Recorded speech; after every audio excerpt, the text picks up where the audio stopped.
Good afternoon, and thank you for joining us for today's Value Investor Conference hosted by Gabelli Funds. My name is Jose Garza, and I'm a water, industrials, and infrastructure analyst, as well as co-manager of our 3 utilities funds at Gabelli. Joining us in the second half of that hour will be my colleague Macrae Sykes to discuss Berkshire Hathaway in depth with Chris Bloomstran. For those who are new to us, welcome. This is the virtual version of the annual event we host in conjunction with the Berkshire Annual Meeting in Omaha. This would have been our 14th annual Omaha field trip, and we look forward to hopefully seeing you all in person again next year.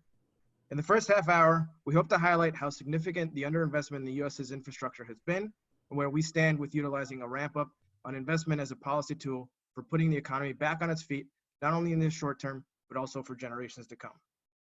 To that end, we have 2 experts on infrastructure. Norm Anderson, founder and CEO of CGLA Infrastructure, which is a consultancy based in DC focused on infrastructure, as well as Tim Hassinger, president and CEO of Lindsay Corporation. Tim joined Lindsay in October of 2017 after a long career at Dow AgroSciences.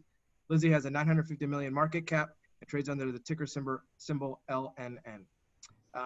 Rather than me going into specifics of their companies, I thought I would allow them to discuss what each individual does, individually the company does, and then we'll go into the questions. Please feel free to type in questions into the Q&A box, and we'll get to them towards the end of the 30 minutes, and we'll go through them at the end. Thank you. With that, Norm, would you mind kicking it off? Sure. Good morning. How are you all? Or good afternoon. Nice to be here. Listen, we focus on infrastructure, and we've been focused for some time on how to figure out how to double the level of infrastructure investment in the U.S. My company's a small company. We're in Washington. I'm right across the street from the Treasury. And we'll talk a little bit later about what the U.S. market looks like, and we'll talk as well about what the prospects are for a stimulus and what that should look like. So anyway, that's how I wanted to get things going with you, Jose. I'll turn it over to Tim now, I think. Well, thanks. And I have the unique thing to be able to say is I live in Omaha and I can see the CHI Center from my window. So, and nobody showed up for the outing there. But no, Lindsay is a company with roughly 500 million US dollars sales. As Jose said, a market cap that ranges between 950 to $1 billion here over the last, say, 30 days. There's 2 key markets that, 2 key reporting segments, I should say, which is our agriculture, irrigation, and then infrastructure. Perfect. So before we get into the infrastructure discussion, I thought it would be good to kind of discuss how a CEO of a public company with nearly 1,100 employees is reacting in the current environment. So, Tim, if you wouldn't mind just talking through us about some of your key learnings, kind of navigating the current situation created by COVID-19. Yeah, sure. So the first thing from my perspective is there were 3 things that we needed to do quickly. And that was keep our employees safe, keep them calm, and make sure they're trusting leadership with the idea that credibility is everything in a time like this. So we set up a daily crisis management team meeting, group. That group that I lead meets every day, right at middle of the day. We have a weekly communication cadence, a video and a written communication that's going out every week to our employees, addressing key topics, status of the company, changes that are occurring, what are the communication plans, and then every 2 weeks, the top 60 people in the company, we meet every 2 weeks on this kind of forum as it's just an opportunity for them to ask me any question they have or express any concerns they have. The best news I have is we're getting good feedback from our customers. Yesterday, I received a note from a CEO of someone who's buying our product and indicating that they're really pleased with how it's going. And I really see that as just a reflection of if your employees feel comfortable and they're calm about where they're at in the whole process, I believe they convey that confidence to others. The key learnings or observations is first of all, I want to say is this has been a very difficult crisis management to work through, relative to many others that maybe somebody has had an experience in, and I can say for myself. What made this one really challenging for a manufacturing company was there were all these different work restrictions being put in place around the globe. And even in the case, and just use a few cases in the US, you could have a work restriction conditions by state, by city, and by county, and they wouldn't all be the same. And that just caused all kinds of anxiety and uncertainty and things like that. So keeping employees calm during this was really, really important. Another observation that I'm hearing from a lot of my peer group is, and we definitely would reflect this, is the work from home, in essence, our office workers that are now working from home, it's gone better than expected. It's gone actually extremely well from that standpoint. The positive side that I would say has come out of this is, given all the challenges, I can say, and this is just opinion, our company has improved more in the last 6 weeks than any other 6-week time frame since I've been here. It's just been a tremendous opportunity to see where any vulnerabilities or weaknesses that you have, they become more pronounced in this environment, and you're really able to see them and then start putting plans in place to address them. But on an overall basis, I have to say I'm really pleased with how the organization has responded to the challenges, and we're pushing a theme, and the theme in our organization is we need to be playing to win, not a hunker down strategy, which a lot of people are talking about, and that's really resonated with our organization very well. Yeah, no, that makes a lot of sense, and that's really good context. And yeah, I think a lot of leaders share that that notion that work from home has gone particularly well, all things considered. I guess shifting the discussion into the topic of infrastructure. Norm, you guys have put a lot of thought leadership out there as far as where we are. And relative to historical. So if you wouldn't mind just giving us context for things today as far as U.S. infrastructure goes and the spending and the perception of it. Great. And Tim, I just wanted to echo what you said, the idea that you're playing to win and not hunkering down. I'm reading a lot of George Patton these days, and that's what Patton was all about, move fast and save lives. Yeah. That's a really good introduction to what I'm talking about. If you look at where we are right now, and if you look at the state of U.S. infrastructure, we only invest about 1.3% of GDP in our infrastructure, Jose, and we've, historically invested 3 to 4% of GDP. So you've got a deficit, and it's also a sustained deficit. Over the last 40 years, our investment in infrastructure has declined. Plus, the other big problem, is that our infrastructure is now old, average age 55 to 60 years. And then the third issue, which is critical to most of our thinking, is that there's a lot of technology that's going into infrastructure. And it's not just 5G and driverless vehicles. There's a huge amount of digitization that's going into infrastructure, and that's what makes economies productive. And then the other thing that we see as a way to frame this discussion is that, we've been the consumption economy. It's almost as if to be a patriot, you have to consume, right? You have to go buy, I don't know, a couple of shirts a week or something, because if you consume, you're driving the global economy forward. That's not going to happen in the future. Huge amount of debt, right? So we're going to turn into a savings and investment economy. We think that's good for infrastructure. We think that's really important for infrastructure.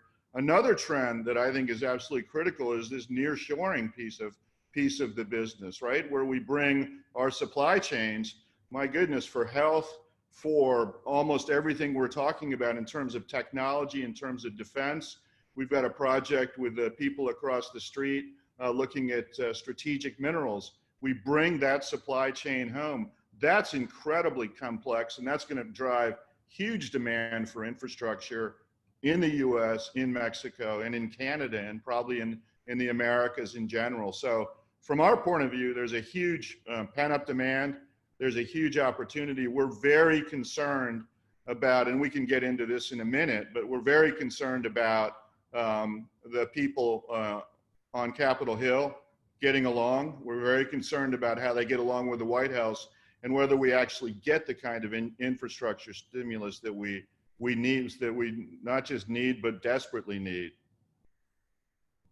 Yeah. And to that end, where are we in terms of the consumer's perception of where we are in infrastructure?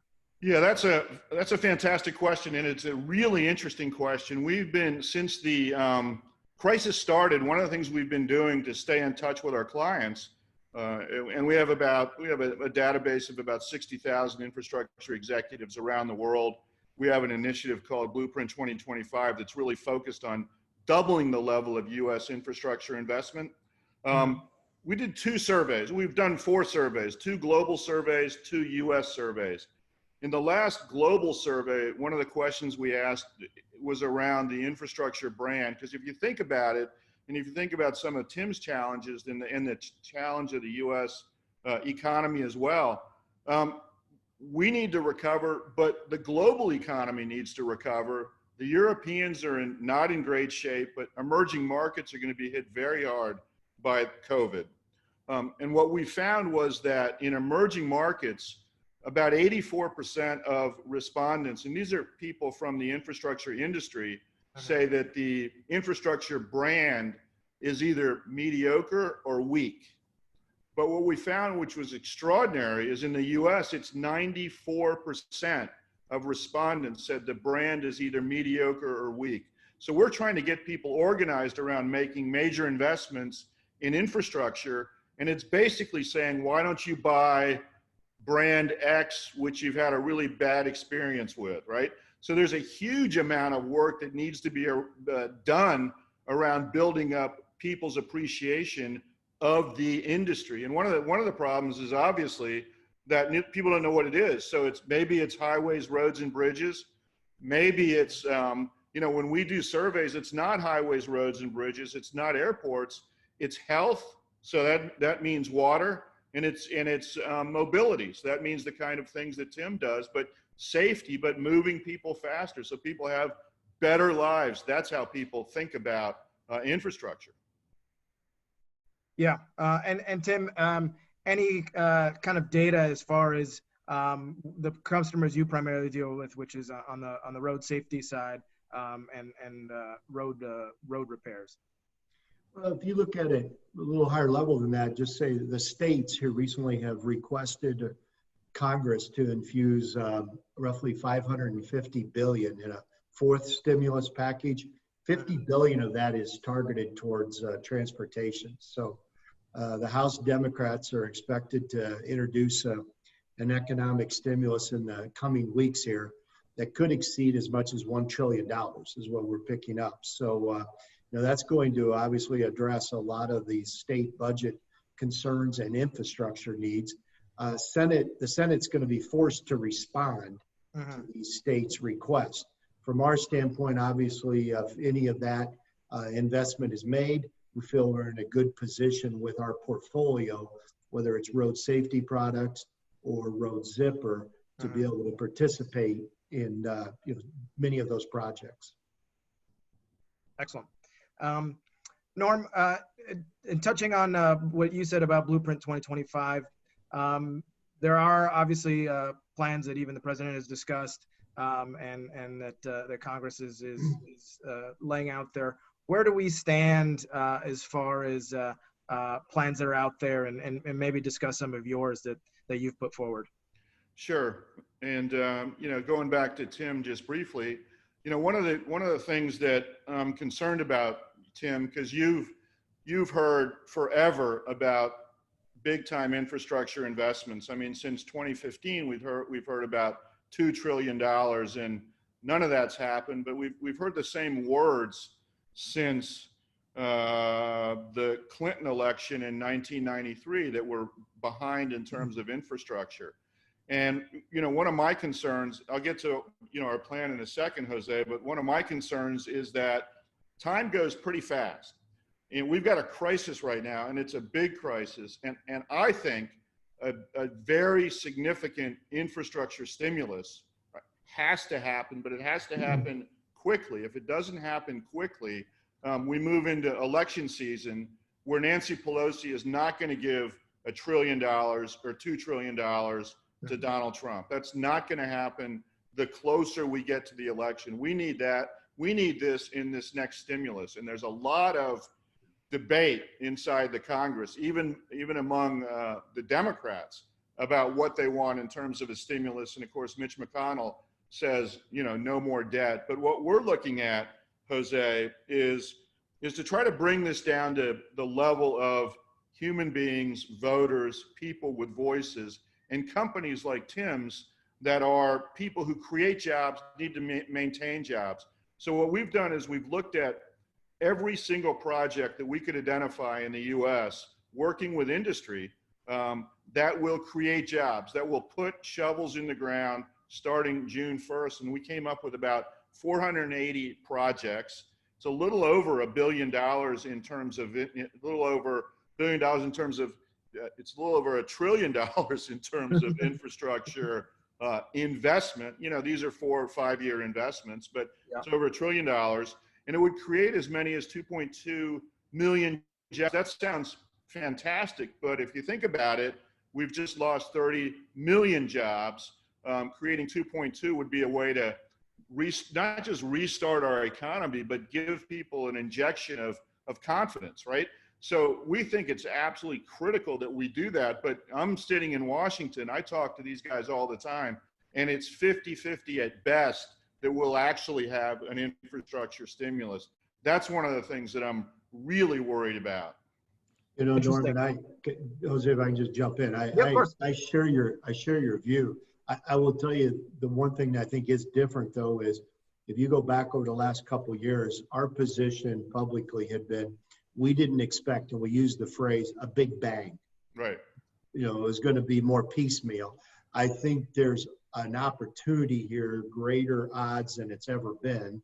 And that's a US message. And I think if you go globally, from our standpoint at least, we think there will be more money invested in infrastructure over the next 18, 24 months than historically any plans were in place to do so. So I do think there'll be a lift. How big, to be determined. Right. Okay. And one message, just to go back, Tim, is that my message to you is that it has to come from you guys. It has to come from the governors. They have to make it very clear to the people on Capitol Hill and the president that we have to have an infrastructure stimulus. You don't get to not do it one more time. Yeah, no, I would agree. Yeah. Norm, how do you motivate private capital to invest in this? And I think the plan that you guys have laid out is basically 50-50 ultimately. So how do you motivate private outcomes? Yeah, I think there's this sort of Larry Summers school that debt will never harm the economy, right? 30 trillion, 40 trillion, as long as there's cash flow to service the debt, everything's wonderful. We're worried about the amount of money debt we're going to leave to our children and grandchildren, right? It's a lot of money right now. So we're really focused on the fact that the country has $27 trillion in institutional funds, pension funds, life insurance money. And you've really got to start to focus on how to channel that money into really good infrastructure projects. That's the challenge that we face. And I do think 50-50 is a good way to look at it. That would get us up to 2.3%, maybe even 3% of GDP invested in infrastructure. But you've got to make it, you're going to have to do serious alterations in terms of how Washington works.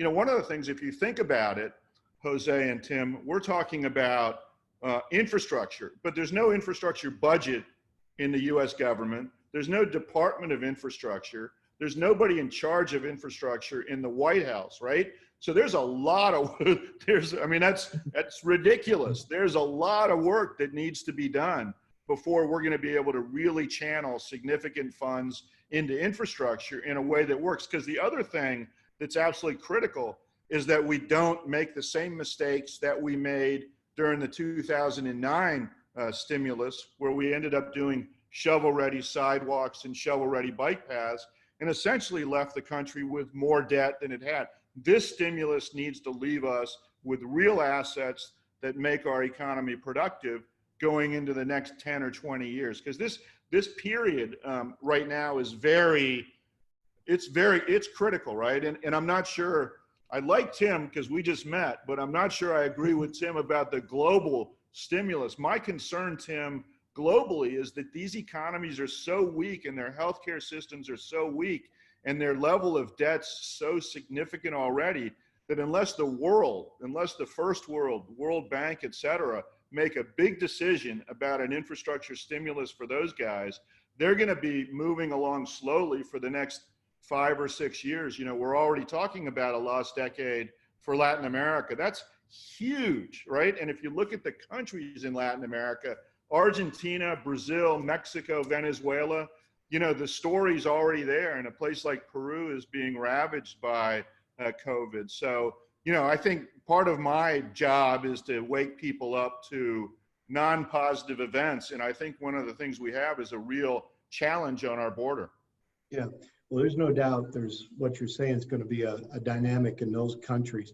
But we are seeing places like Western Europe where there has been some investment that would not have occurred as a result of this. But I want to come back on what you just said and see if we're seeing the world the same on this whole public-private partnership. It has been small, but we are seeing an increased motivation and really coming from the states. We're picking up, there's about 10 states that want to move more in this direction. So you're coming from a small base, but our view is there is an increasing desire to go this direction. So, you know, if I can answer that, is that okay, Jose? Yeah, of course. It's probably one of the questions that your folks are going to ask anyway. Look, on the public-private partnership piece of this, we need to figure out how to get increased money quickly into infrastructure projects, right? PPPs don't do that, right? The average, it takes 2 to 3 years in terms of the, you know, the legal structuring, et cetera. And we need to move fast. So I think one of the things I would argue is that there's a whole range of ways to do that. I actually have a paper where we identified 8 different channels of getting private investment into infrastructure projects. PPPs is only one of them. And it takes longer, right? We did I think we closed 0 PPPs in the US last year. Only 8 were closed in all of Latin America. But there's a huge amount of money that needs to go into projects. And in our recent survey, people actually suggested that concessions were a much more effective way for them to get involved in infrastructure projects than PPPs. So, I mean, but not necessarily disagreeing with you, Tim, because PPPs is a sort of a weird general term of art that means different things to different people. But the sort of standard thing that let's say the Australians and the English have been trying to foist on us isn't exactly working very well. If we got 0 last year. So, and you know, it's based on the apportionment of risk, and risk is of course going to be giant going forward. And we need strategic silver bullets to get pension fund money into the right projects that are going to create value for a long time. Yeah. And just working back on some of the math that you gave, Norm, as far as the 2.2 million jobs, how do you kind of derive that number in your plan? And, you know, obviously a big selling point to officials out there as far as, you know, jobs. Yeah, so we've been doing this for a long time. You know, the World Bank will say that every $1 billion invested in infrastructure, an infrastructure project yields 15,000 jobs and 2 to 3 times as many indirect jobs. Direct jobs is 15,000. That's a ridiculous figure, right? That's like the pharaohs and the pyramids didn't employ that many people. So what we've been doing is looking at different kinds of projects, highway projects, bridge projects, transit projects, water projects, and coming up with rules of thumb. We've put those into algorithms. And then we work with the planners and the engineers to make sure that we're right. So all the projects that we identified for you, they actually have a direct and indirect job number attached to them. And we've also put those on a map. I can share with you all the map. It's super password protected because we don't need anybody causing us problems in our sandbox. But what's really interesting about this map is it then has 480 projects that are ready to go. And it gives you exactly, where they are, what they're going to do, the amount of money that needs to be invested in each one, and the jobs, direct and indirect, that each will create. And then what we've also done is overlaying that with where the workers come from, and then where manufacturing jobs, like Tim's jobs, would be created, manufacturing clusters around the US. And if you do that with those 480 jobs, you create jobs in every single congressional district. And that's the tool we want to use to make sure that Capitol Hill this time actually responds to the necessity, and pretty brutal necessity, of a strong infrastructure stimulus. I mean, you got to go big, right? This has to be, as Tim said, this has to be a big bang, right? Without a big bang, we're 3 to 4 years into the recovery, just like we took 3 to 4 years to recover after the 1918 pandemic. Yeah, no, certainly. And I think that's one of the big criticisms on kind of broad-reaching infrastructure bills, period. Right. I wanted to turn over and see if there were any Q&A from the audience. Chris, I don't know if there's anything. Yeah, we don't have any in there at the moment, but as a reminder, you can enter the Q&A with the Q&A button at the bottom of your screen. Okay, thank you. So, I mean, I guess the big thing that maybe people want to take away is kind of the probabilities of success in the short term here. We talked a little bit about maybe the fourth stimulus, but I guess if each of you wouldn't mind just going through what you think will happen here in 2020 as far as this debate goes and real push forward. Please go ahead, Tim, if you like, and then I'll follow up. Well, from a Lindsay standpoint, two key things have changed in our portfolio over the last year, which is due to MASH, we've had a new update, refreshment of our road safety portfolio. And the second is on Road Zipper, we implemented what we refer to as the shift left, which is a way of saying that we're getting more involved at the planning and design stage of a project, as opposed to waiting until the problem is already in place. We are looking at this as an environment where I would say the probability of an increased amount of money being spent on investment is higher today than it was a couple of years ago. I feel real good that we're positioned to be able to participate in that increased investment. So we've got the best road safety portfolio we've ever had as a result of this refresh that's happened through MASH. And then Road Zipper, we've had a couple large projects here just recently, one in the UK that was announced, which is this shift left. I think that fits extremely well in an environment if this increased infrastructure spend occurs. So that's our position and how we want to go forward with this. That's great. Jose, I saw you have a couple of questions. Do you want to go to those, or would you like us to wrap it up? We can, I guess, comment on this. There's one here that says, comment on the educational infrastructure and where that fits in. Obviously, that's been a big change. Well, that's a gigantic question, right? I mean, one of the things that we think is that social infrastructure is where private money ought to be able to go pretty quickly. And there's a huge opportunity, both in terms of hospitals and in terms of educational facilities, to get private investment into those assets.